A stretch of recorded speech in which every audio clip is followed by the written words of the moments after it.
आज की वीडियो में हम हल करने वाले हैं प्रश्नावली 3.3 के तीसरे नंबर क्वेश्चन के छठे और लास्ट क्वेश्चन को, जो इस प्रश्नावली का अंतिम क्वेश्चन है। ठीक है, तो देखिए क्वेश्चन जो है वो है कि 5 वर्ष बाद जैकब की आयु उसके पुत्र की आयु से 3 गुनी हो जाएगी और 5 वर्ष पूर्व जैकब की आयु उसके पुत्र की आयु की 7 गुनी थी। तो उसकी वर्तमान आयु निकालनी है हमें। ठीक है, क्या निकालना है? उसकी वर्तमान आयु निकालना है। तो देखिए इसको कैसे हल करेंगे। सबसे पहले तो हमें मानना होगा जो ज्ञात करने के लिए दिया रहता है, जैसे इसमें क्वेश्चन में पूछ रहा है उसकी वर्तमान आयु क्या होगी, तो हमें उन दोनों की वर्तमान आयु ही मानना है। ठीक है, तो यहाँ पर एक जैकब है और एक उसका पुत्र है। ठीक है, तो यहाँ पर मान लेते हैं, माना जैकब की वर्तमान आयु बराबर x वर्ष। ठीक है, हमेशा एक चीज़ ध्यान रखना कि जो क्वेश्चन में पूछा जाता है किसे ज्ञात कीजिए उसी को मानते हैं। और ये तो हो गई उसके पिता की आयु, ठीक है, यानी जैकब की आयु, और यहाँ पर लिख देते हैं पुत्र की वर्तमान आयु। पुत्र की वर्तमान आयु बराबर मान लिया हमने y वर्ष। ठीक है, अब क्या कह रहा है कि पहली बार में कि 5 वर्ष बाद जैकब की आयु। ठीक है, तो सबसे पहले यहाँ पे हम निकालेंगे 5 वर्ष बाद जैकब की आयु। अब देखिए वर्तमान समय में अगर वो x वर्ष का है, ठीक है, तो 5 साल बाद कितना होगा? 5 साल और ज़्यादा बड़ा हो जाएगा। तो यानी हम इसमें क्या करेंगे, 5 साल जोड़ देंगे तो x + 5 वर्ष हो जाएगा। और 5 वर्ष बाद जब पिता 5 साल बड़ा होगा तो पुत्र भी तो 5 साल बड़ा होगा, है ना। जैसे जो सन चल रहा है उससे 5 साल बाद पिता 5 साल का ज़्यादा का हो जाएगा तो पुत्र भी तो 5 साल ज़्यादा का होगा। तो पुत्र की भी 5 साल बाद क्या हो जाएगी, y आयु जो है वो y + 5 वर्ष हो जाएगी। ठीक है, अब यहाँ पर देखिए क्या दिया गया है कि जो जैकब की आयु है वो पुत्र की आयु से 3 गुनी हो जाएगी। तो एक तरफ लिख लेते हैं जैकब की आयु x + 5 बीच में बराबर, और दूसरी तरफ लिख लेते हैं उसके पुत्र की आयु। तो अब क्या कह रहा है कि जैकब की आयु पुत्र से 3 गुनी होगी। तो इसका अर्थ है कि जो पुत्र है वो 3 गुना छोटा होगा। तो गुणा किस में करेंगे? पुत्र वाली आयु में। तो यहाँ पे हम 3 से गुणा कर दिए। ठीक है, और जब गुणा करेंगे तो इसको हल करेंगे। यहाँ पे हो जाएगा x + 5 बराबर, यहाँ 3 से y में गुणा होगा तो 3y और +3 × 5 = 15। इस y वाले को इधर ले आएंगे, 5 को उधर ले जाते हैं तो ये x है, ये y इधर प्लस में इधर आया तो -3y बराबर, इधर तो पहले से 15 है, ये 5 उधर गया तो -5 हो गया। ठीक है, अब क्या करेंगे, 15 में से 5 घट जाएगा यानी x - 3y बराबर 15 से 5 गया 10। ये हो गया समीकरण पहला। ठीक है, अब आगे देखते हैं समीकरण दूसरा जो है वो कैसे बनेगा। तो इसी क्वेश्चन में कह रहा है कि 5 वर्ष पूर्व जैकब की आयु पुत्र की आयु की 7 गुनी थी। यानी पूर्व कह रहा है, पूर्व का मतलब वर्तमान में जितने वर्ष का है वो उससे और 5 साल पहले, तो पहले जाएगा तो घट जाएगी आयु। ठीक है, तो यहाँ पर लिखेंगे 5 वर्ष पूर्व जैकब की आयु। तो अब 5 वर्ष पूर्व यानी कि वर्तमान आयु में से 5 घटा देंगे। ठीक है, तो हो जाएगा x - 5 वर्ष, और 5 वर्ष पूर्व ही उसके पुत्र की आयु ये भी 5 घट जाएगी क्योंकि वर्तमान समय में वो y वर्ष का है, तो यहाँ पे भी हो जाएगा y - 5 वर्ष।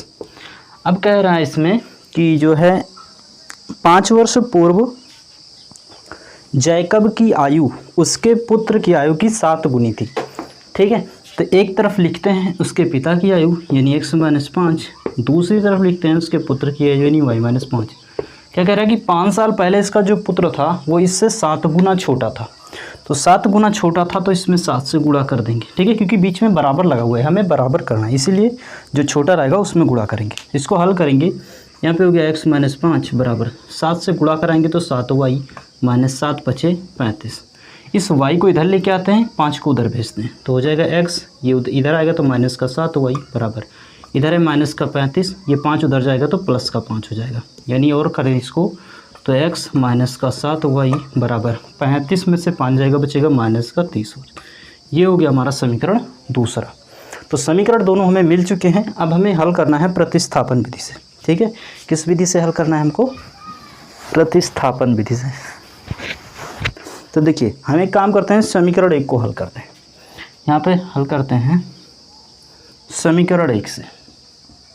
समीकरण 1 से अब समीकरण 1 जो है क्या है?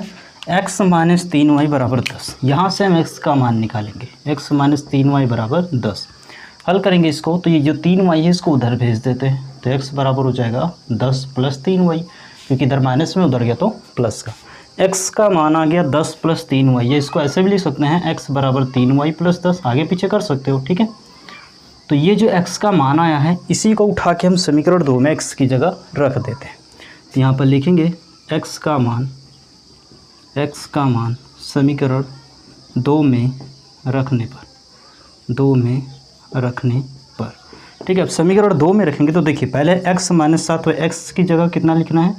3y प्लस का 10, और उसके बाद में है माइनस, फिर है 7y, तो यहाँ पे लिख दिए 7y, और उसके बाद बराबर माइनस का 30।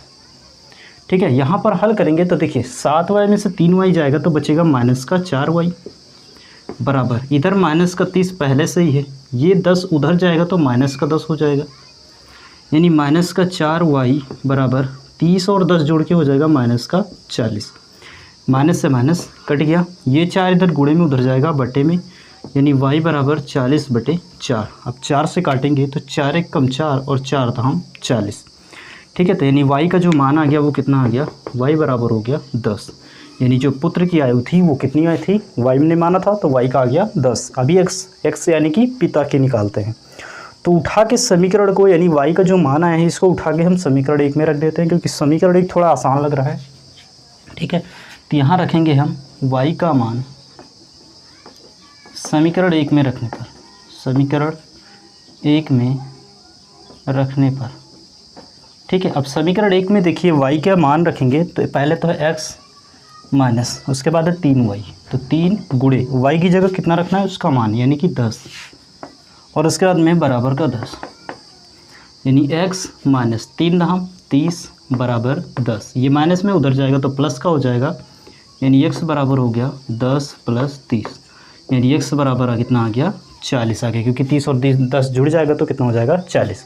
अब हमें पूछा क्या था कि जैकब और उसके पुत्र की वर्तमान आयु क्या होगी, तो यहाँ पर हम लिख देंगे जैकब की वर्तमान आयु, लास्ट में हिंदी ज़रूर लिखना।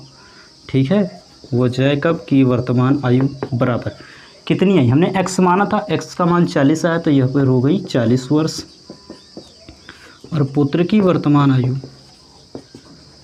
पुत्र की वर्तमान आयु बराबर, पुत्र की वर्तमान आयु हमने y माना था तो y का मान 10 आया है, तो पुत्र की वर्तमान आयु कितनी हो गई? 10 वर्ष। ठीक है, ये हो गया इसका आंसर। ठीक है, तो आशा करते हैं आपको अच्छे से समझ में आ गया। और ये लास्ट क्वेश्चन था इस प्रश्नावली का। आगे हम विलोपन हल करेंगे, पहले विलोपन विधि समझेंगे, उसके उदाहरणों को हल करेंगे, उसके बाद उसकी प्रश्नावली को हल करेंगे, क्योंकि अच्छे से समझे रहेंगे तो सवाल तो अपने आप ही हल कर सकते हैं। तो जो है नए हैं चैनल पर, चैनल को सब्सक्राइब कर लें और अच्छे से यूपी बोर्ड परीक्षा 2022-23 की तैयारी करें। तो मिलता है नेक्स्ट वीडियो में, तब तक के लिए जय हिंद।